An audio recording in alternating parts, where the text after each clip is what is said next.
வணக்கம். இந்த இனிய காலை பொழுது உங்கள் இல்லங்களிலும் உள்ளங்களிலும் மகிழ்ச்சியை தென்றலாய் வீசச் செய்யட்டும்.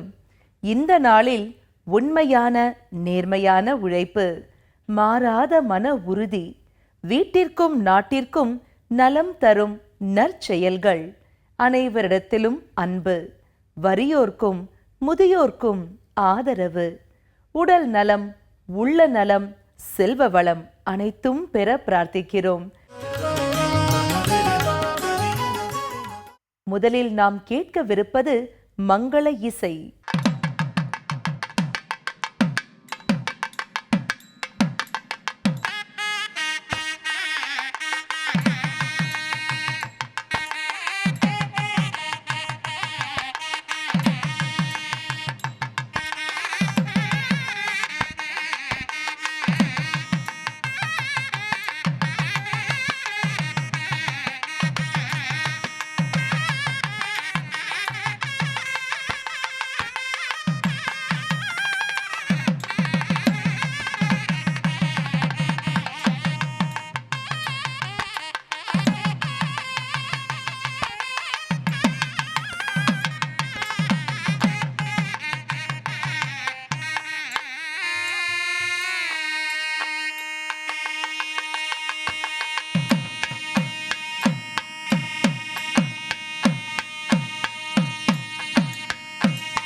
இதோ நம் பார்வையில் நாளும் கோளும்.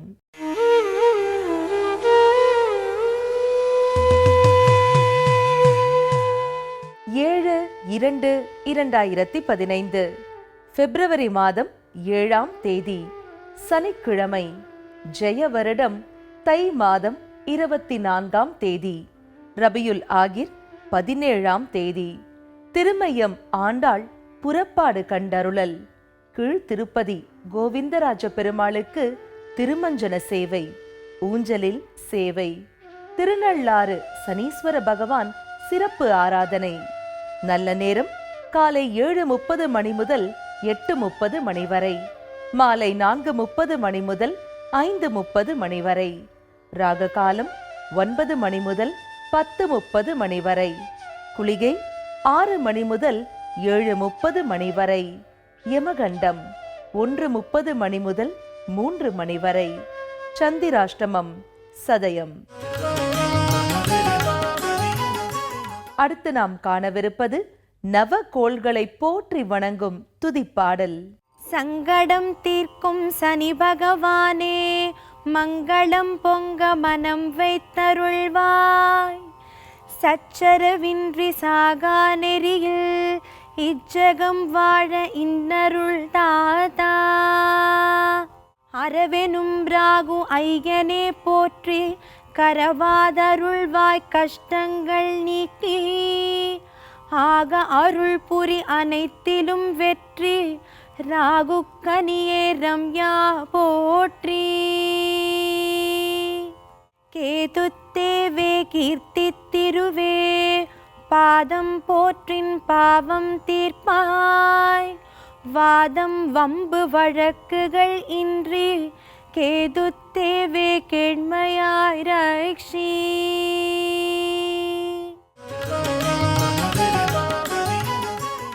இப்போது நாம் காணவிருப்பது பக்தி பாடல்கள்.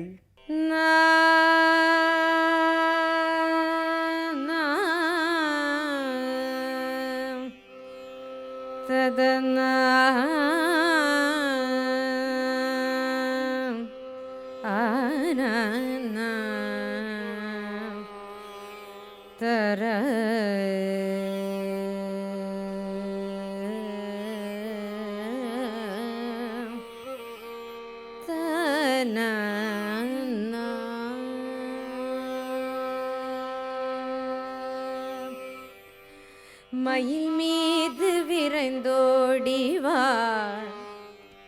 வள்ளி மணவாளாயமை காக்கவா. மயில் மீது விரைந்தோடிவா, வள்ளி மணவாளாயமை காக்கவா. மயில் மீது விரைந்தோடிவா, வள்ளி மணவாளாயமை காக்கவா.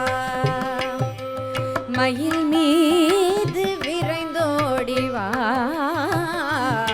வள்ளி மணவாளாயமை காக்கவா. மயில் மீது விரைந்தோடிவா, வள்ளி மணவாளா வள்ளி மணவாளா வள்ளி மணவாளாயமை காக்கவா.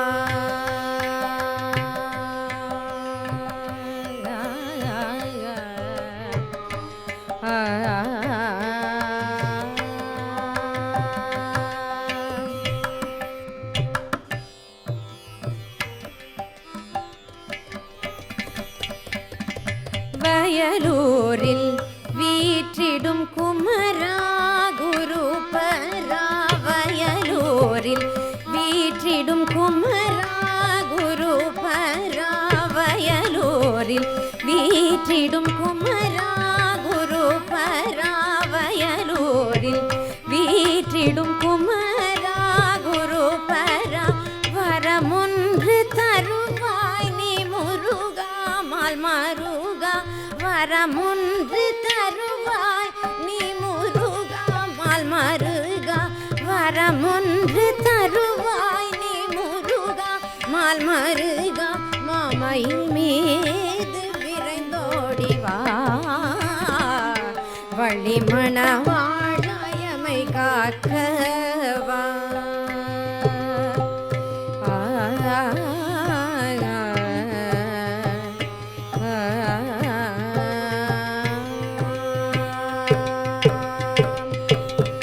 தந்தைக்கு உபதேசம் செய்த ஷண்முக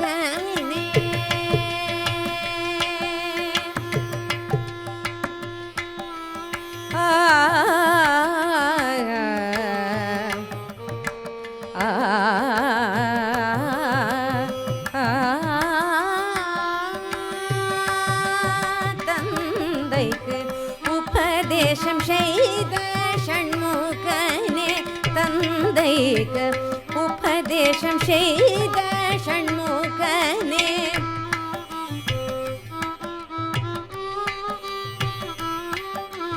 தஞ்சம் என்றே எனக்கு அபயம் தந்தருள தஞ்சம் என்றே எனக்கு அபயம் தந்தருள மாமையில் மீது விரைந்தோடிவா வள்ளி மணவாளாயமை காக்கவா மயில் மீது விரைந்தோடிவா வள்ளி மணவாளாயமை காக்கவா மயில் மீது விரைந்தோடிவா வள்ளி மணவாளா வள்ளி மணவாளா வள்ளி மணவாளாயமை காக்கவா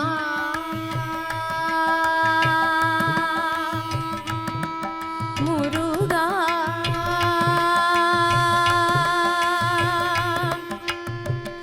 முருகா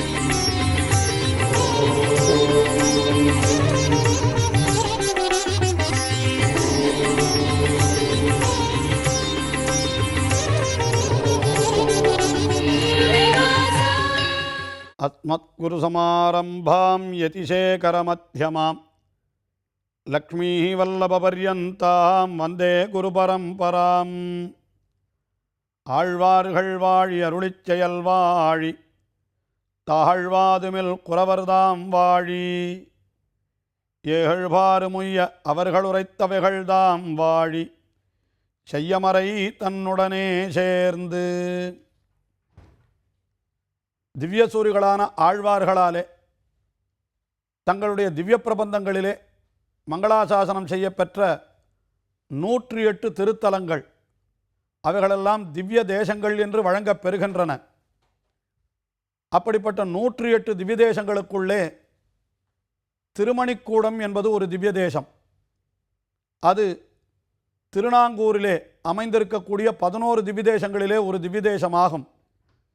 இங்கே எழுந்தருளிருக்கின்ற எம்பெருமான் இவனை போற்றி திருமங்கையாழ்வார் மட்டும் 10 பாசுரங்களை அருளி செய்திருக்கிறார். திருநாங்கூரிலே இருக்கின்ற 11 திவ்ய தேசங்களுக்கும் திருமங்கையாழ்வார் 10 பாசுரங்களை அருளி செய்திருக்கின்றார். அதிலே பல பல செய்திகளையெல்லாம் நமக்கு காட்டுகின்ற ஆழ்வார் இந்த திருமணிக்கூடம் என்கின்ற திவ்ய தேசத்தை பற்றின பாசுரத்திலே ஒரு வரலாற்று நிகழ்ச்சியினையும் சேர்த்து தெரிவிக்கின்றார். இந்த நாங்கூர் என்கின்ற திவ்ய தேசம் இது ஒரு காலத்திலே பெரிய அரசர்களுடைய ஆளுகையின் கீழே இருந்த காலத்திலே இங்கே பெரிய போர்களெல்லாம் நடைபெற்றிருக்கின்றன என்றும் அப்பொழுது இங்கே இருந்தவர்கள் அந்த நாங்கூரிலே இருந்த வீரர்கள் அத்தனை பேரும் சேர்ந்து அந்த பகைவர்களையெல்லாம் கூட விரட்டி அடித்து விட்டார்கள் என்ற செய்தி கூட இந்த திவ்யதேசத்து பாசுரத்திலே திருமங்கையாழ்வாராலே காட்ட பெற்றிருக்கிறது. என்னதான் இருந்தாலும் அந்த திருமங்கையாழ்வாரும் ஒரு காலத்திலே அரசராக இருந்து ஒரு பிரதேசத்தை ஆண்டவர். அதற்கு பிற்பாடுதான் அவர் அரசையெல்லாம் துறந்து கம்ப மதையானை கழுத்தகத்தின் மேலிருந்து இன்பமரும் செல்வமும் இவ்வரசும் யான் வேண்டேன் என்று இதெல்லாம் எனக்கு வேண்டாம் என்று துறந்துவிட்டு அவர் எம்பெருமானுடைய அடியவனாகவே இருந்து தொண்டு செய்தார் திருமங்கையாழ்வார். அப்படிப்பட்ட திருமங்கையாழ்வார் இந்த திவ்யதேசத்தை பற்றி பாடின ஒரு பதிகத்திலே, அதாவது அந்த 10 பாசுரங்களுக்குள்ளே ஒரு பாசுரத்திலே ஒரு அர்த்தம் ஒரு விஷயம் தெரிவிக்கின்றார். கெண்டையும் குரலும் புள்ளும் கேழலும் அரியும் மாவும் அண்டமும் சுடருமல்லாம் ஆத்தலுமாய வெந்தை ஒண்டிரல் தென்னனோட வடவர சோட்டங்கண்ட திண்டிரலாளர் நாங்கூர் திருமணிக்கூடத்தானே.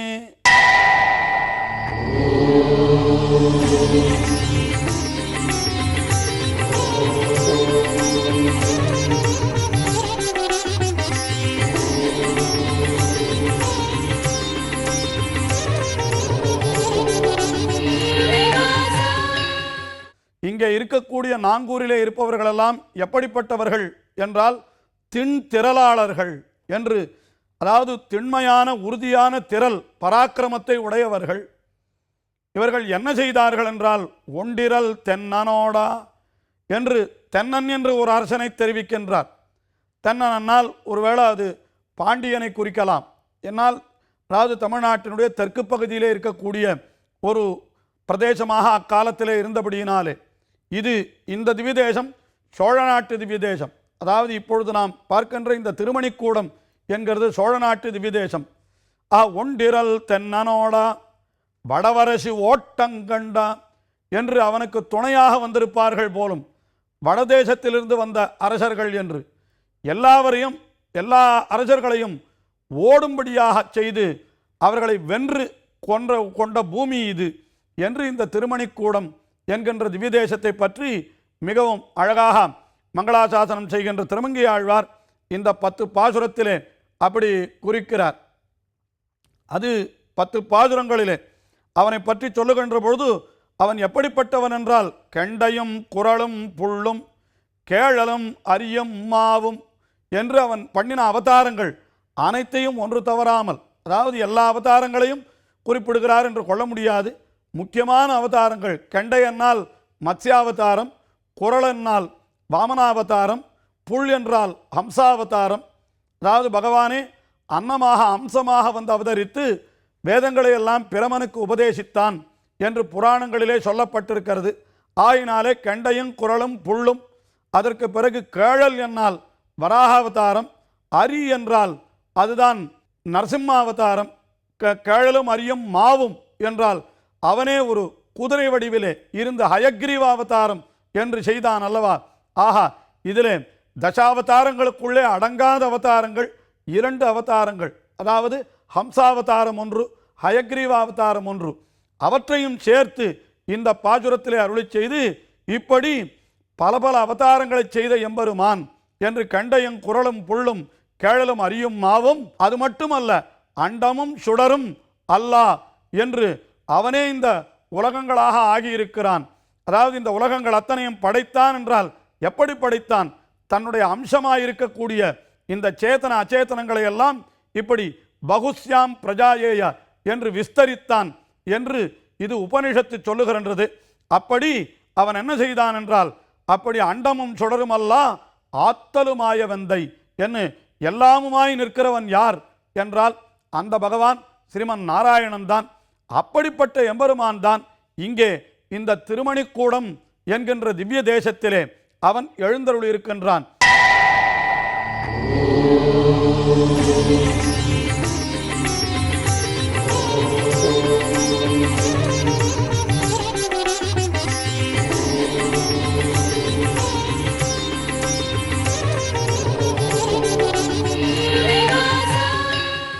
இங்கே எழுந்தருள் இருக்கின்ற எம்பெருமானுக்கு வரதராஜன் என்பதே திருநாமம் என்பதாக நம்முடைய பெரியோர்கள் காட்டியிருக்கிறார்கள்.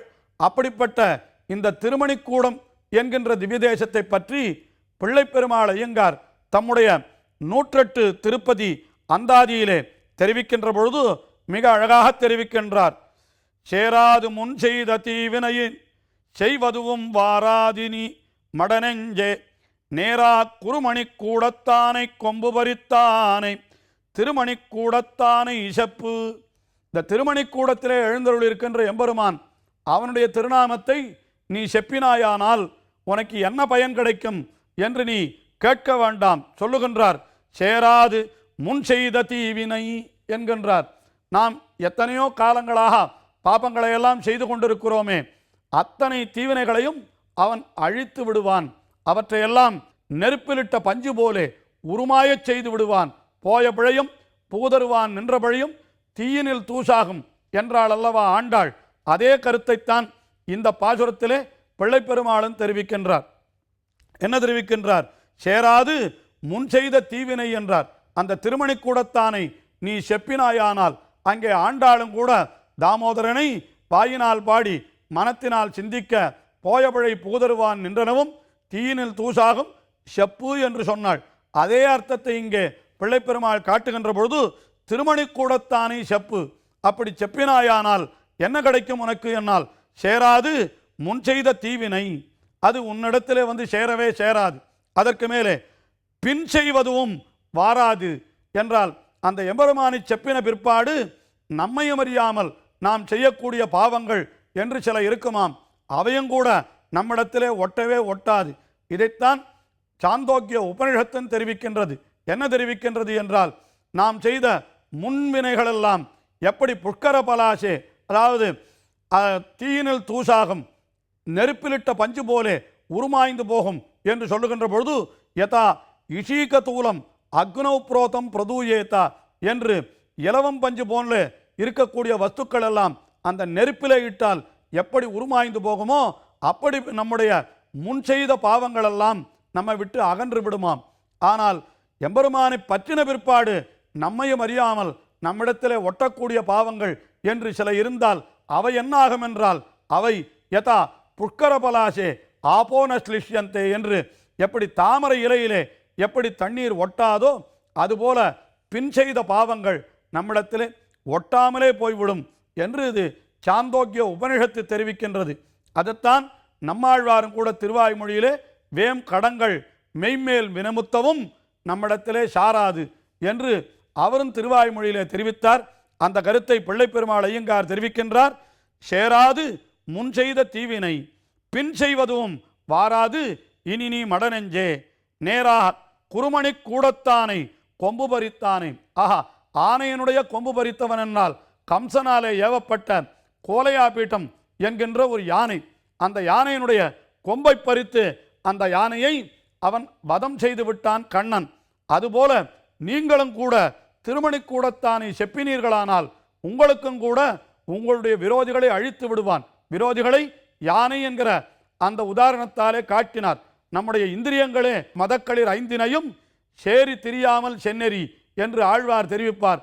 அந்த இந்திரியங்களாகிற யானை அதை நாம் அடக்க முடியாமல் தவிக்கின்ற பொழுது அந்த எம்பெருமான் திருமணிக்கூடத்தானான எம்பெருமானை நாம் செப்பினோமானால் அவன் அந்த யானை போன்ற விரோதிகளை அழித்து நம்முடைய பாவங்களையும் தொலைத்து நம்மை ரட்சிப்பான் என்று இந்த பாசுரத்திலே பிள்ளைப்பெருமாள் ஐயங்கார் தெரிவிக்கின்றார்.